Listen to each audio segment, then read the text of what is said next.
인류의 역사를 보면은 끊임없이 전쟁과 기근, 자연재해, 연병 등으로 고통을 겪어왔습니다. 지금도 우리는 그 고통 속에서 살고 있습니다. 그래서 어떻게 이 고통에서 벗어날 수 있을까 고민하면서 우리 인간의 문명은 발달해 왔던 것 같습니다. 계속 인간은 포기하지 않고 끊임없이 고통의 문제를 해결해 나갈 것입니다. 그래서 지금은 달, 화성에다 이주하여 살려고 하죠. 그러면 고통이 해결되겠습니까? 코로나 바이러스가 그것을 정확하게 말해주는 것 같습니다. 백신이 생겨도 코로나 바이러스는 끊임없이 다른 형태로 우리를 괴롭힐 것입니다. 왜 고통이 해결되지 않을까요? 누구도 그 답을 제시하는 사람은 아무도 없습니다. 그런데 여기에 답을 명확하게 말해주는 성경 구절이 있습니다. 예레미야 30장 24절 말씀을 보면은 나 여호와의 진노는 내 마음의 뜻한 바를 향하여 이루기까지는 쉬지 아니하나니 너희가 말이래 그것을 깨달으리라. 성경에서는 하나님의 진노가 전쟁, 기근, 연병 등으로 나타났습니다. 인류의 역사의 고통이 끊임없이 일어나는 것은 하나님의 진노가 쉬지 않기 때문이라고 말씀하신 것입니다. 그리고 또 인간은 그것을 전혀 모르다가 마지막 때 비로소 깨닫는다고 하셨습니다. 이 예레미야의 편지는 역사적으로 그대로 증명되었습니다. 바벨론 포로로 있던 유대인들은 70년 뒤에 이스라엘 땅으로 돌아가 예루살렘을 다시 재건하였습니다. 그리고 지금까지 이스라엘이 존재하고 있습니다. 그래서 예레미야의 편지를 이해하는 것은 우리에게 끊임없이 일어나는 고통의 역사를 이해하는데 아주 중요할 것입니다. 예레미야가 바벨론의 노예로 잡혀간 유대인들에게 편지를 보냈습니다. 이때가 BC 595년 때였습니다. 이들이 바벨론에 잡혀간 지 10년 정도 되는 때였습니다. 바벨론 생활이 익숙되었겠지만 그러나 그들은 여전히 노예였습니다. 참 노예 생활 때문에 얼마나 고국이 그리워했겠습니까? 그런 마음이 시편에 잘 기록이 되어 있습니다. 시편 137편 1절을 보면은 우리가 바벨론의 여러 강변 거기 앉아서 시온을 기억하며 울었도다. 강변이라서 노는 곳이 아니고 강변은 유대인들의 고통의 노예 현장이었습니다. 그곳에서 이스라엘을 생각하며 슬피 울었던 것이었습니다. 그런 가운데 이들이 이스라엘에서 온 예레미야의 편지를 받게 되었습니다. 참 많이 기대했을 것입니다. 그런데 그 편지는 그들에게 큰 실망을 안겨주는 내용이었습니다. 그곳에서 결혼하고 집을 짓고 자녀를 낳고 며느리와 사이를 보고 열심히 살아라는 것입니다. 게다가 바벨론을 위해서 또 기도해라고 했습니다. 그래야만이 너희들이 편안하게 살 수 있다는 것입니다. 그리고 70년 뒤에 너희를 이스라엘로 돌아오게 하겠다는 내용이었습니다. 이 편지를 받은 바벨론의 유대인들의 마음은 어떠했을까요? 그 마음을 바벨론에 있던 스마야가 잘 표현하고 있습니다. 스마야는 이 예레미야의 편지를 받고 곧바로 예루살렘 제사장에게 답장을 보냅니다. 그 내용이 29장 26절 27절에 기록이 되어 있습니다. 여호와께서 너로 제사장 여호야다를 대신하여 제사장을 삼아 여호와의 집 유사로 세우심은 무릇 미친 자와 자칭 선지자를 착고에 채우며 칼을 메우게 하심이여늘. 27절 말씀. 이제 내가 어찌하여 너희 중에 자칭 선지자라 하는 아나도 사람 예레미야를 책망하지 아니하느냐. 좀 점잖게 말하는 것 같지만 실제로는 왜 악한 말을 하는 예레미야를 죽이지 않느냐 하고 예루살렘 제사장을 크게 책망하는 것입니다. 지도자가 이렇게 말하니 그와 함께 있던 많은 유대인들의 마음도 똑같을 것입니다. 예레미야의 편지를 미친 자의 말로 받아들인 것입니다. 그렇지만 예레미야의 말은 그대로 성취되었습니다.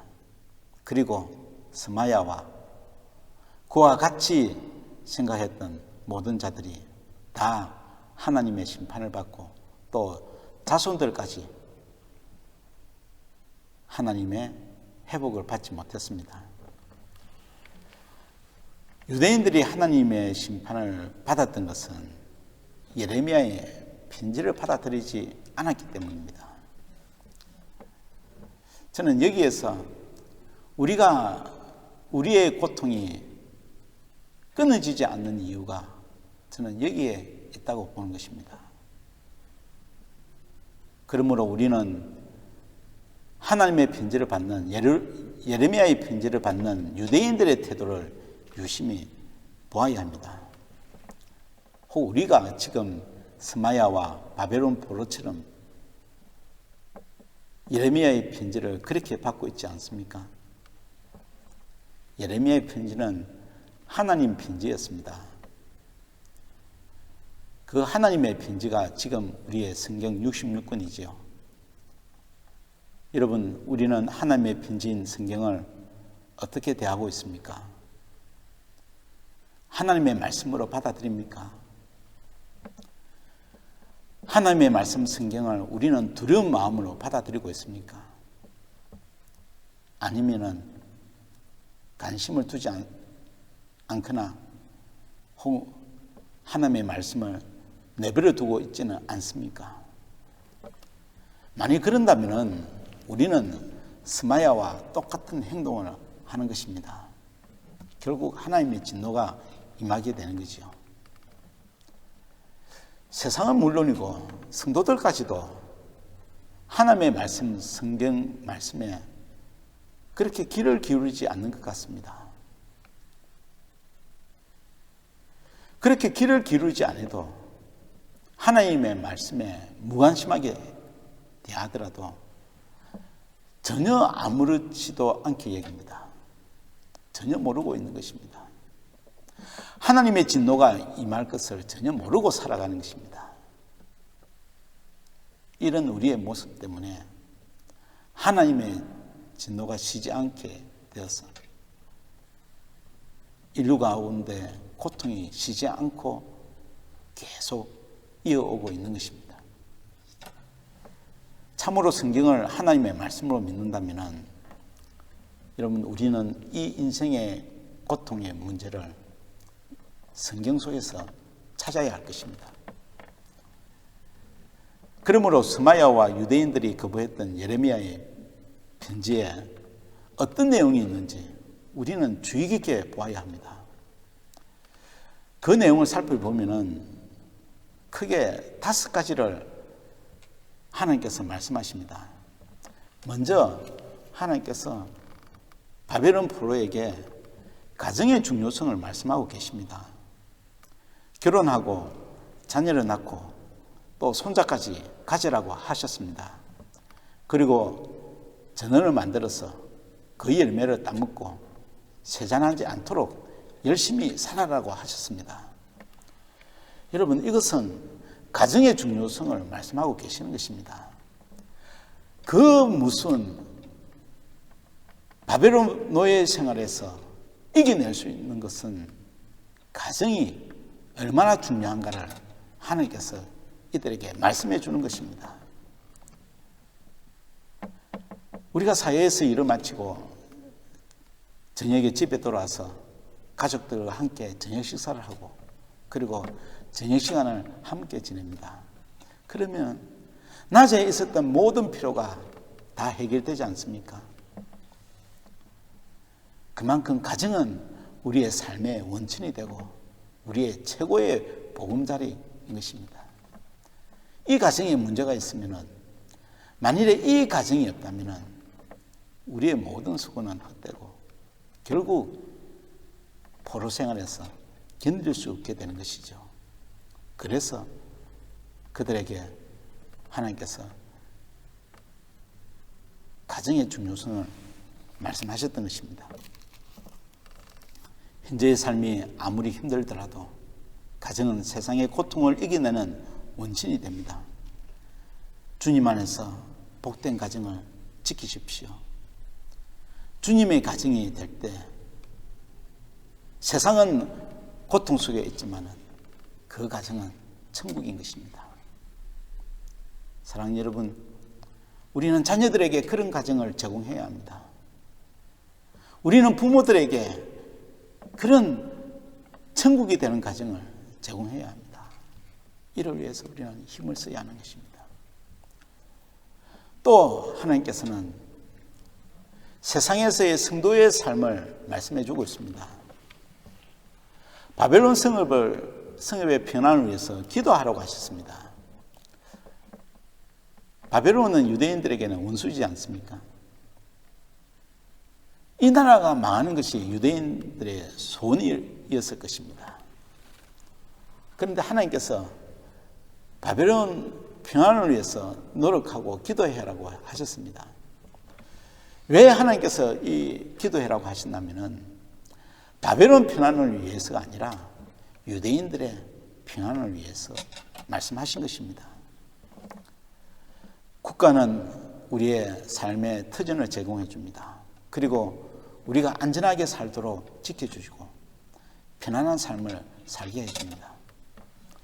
그리고 또 이와 같이 오늘 우리가 마음껏 하나님께 예배할 수 있도록 도웁니다. 그러므로 우리는 국가를 위해서 감사하는 마음을 가지고 국가 지도자를 위해서, 정치인들을 위해서, 이 나라를 위해서 기도하는 것이 너무나 중요한 것입니다. 그것은 바로 저와 여러분을, 우리의 가정을 위한 것입니다. 국가가 평안할 때 우리는 이 세상의 고통으로서부터 이겨낼 수 있는 그런 힘을 가지게 되는 것입니다. 또 하나님께서는 세상의 가치관에 관해서 말씀하고 계십니다. 8절 말씀에 보면은 만군의 여호와 이스라엘의 하나님이 이같이 말하노라. 너희 중에 선지자들에게와 복술에게 호가지 말며 너희가 꾼바 꿈도 신청하지 말라. 9절 말씀. 내가 그들을 보내지도 아니하였고 그들이 내 이름으로 거짓을 예언함이니라.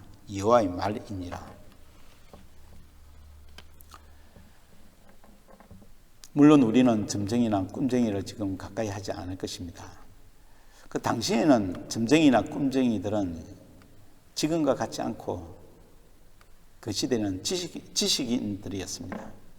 사회의 가치관들을 주관하는 자들이었죠. 지금으로 말하면 학자인 것입니다.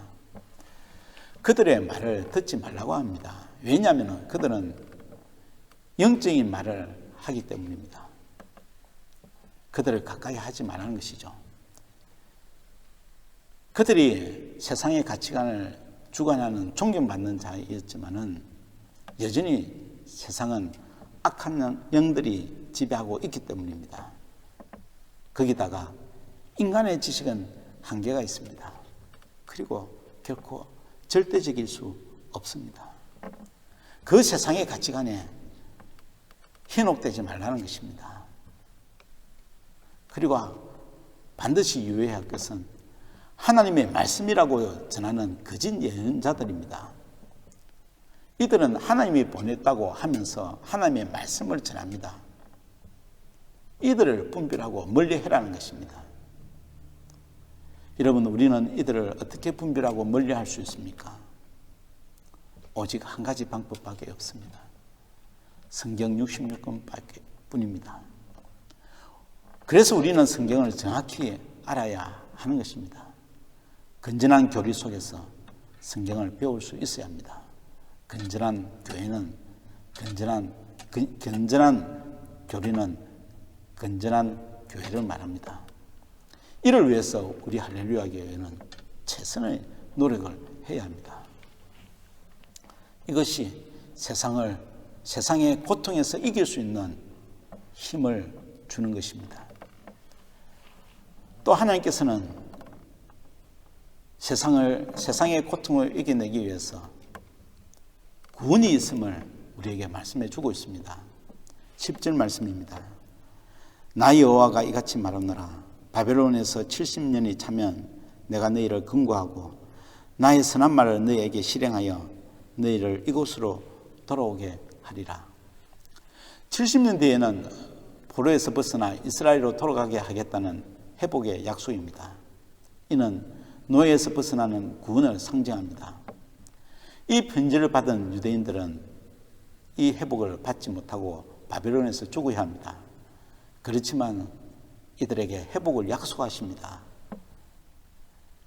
자녀들이 받을 약속이지만은 이 말씀을 믿음으로 받을 때 70년 뒤에 회복을 통해서 이들에게도 영원한 회복을 약속하시는 것입니다.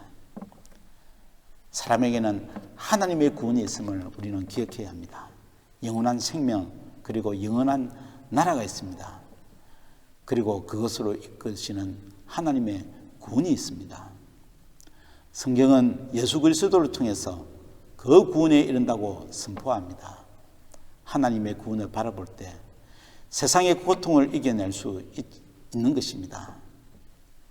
장차 임할 영원한 예수 그리스도의 나라를 바라보며 이 땅에서 살아갈 때 어떤 세상의 고통도 능히 이겨낼 수 있는 힘을 가지게 됩니다.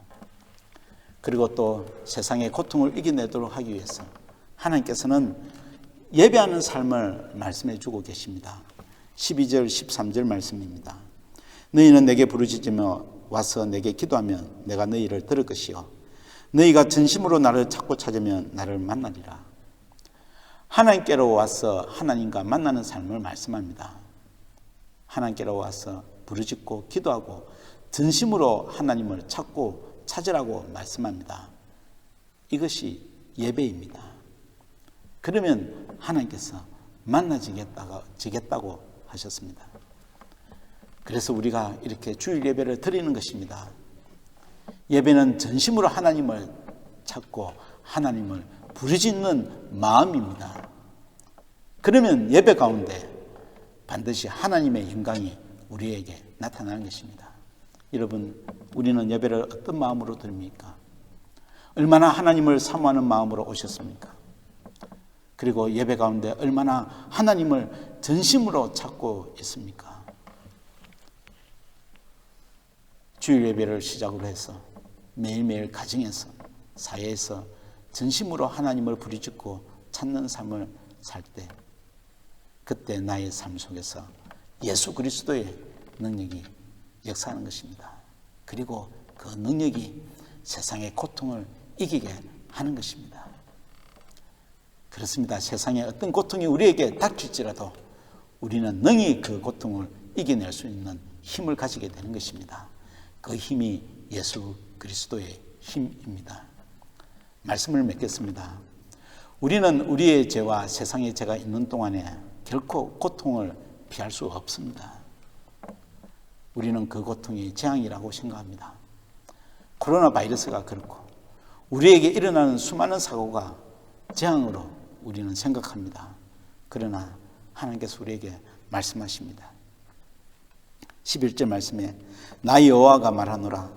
너희를 향한 나의 생각은 내가 아나니 재앙이 아니라 곧 평안이요 너희 장래에 소망을 주려 하는 생각이라. 현재 당하는 고통이 분명 재앙일 것입니다. 그렇지만 하나님께서는 우리가 당하는 고통을 다 아시고 재앙이 아니라고 말씀하십니다. 우리에게 고통이 있는 것은 장차 우리에게 참된 소망을 주기 위함이라고 말씀하십니다. 세상의 고통 속에서 이 말씀을 받고 힘있게 살아갑시다. 모든 것을 회복하시는 예수 그리스도를 바라보며 하나님의 편지를 붙들고 살아갑시다. 그러면 우리는 이 세상에서 천국의 삶을 살게 되는 것입니다. 기도하겠습니다.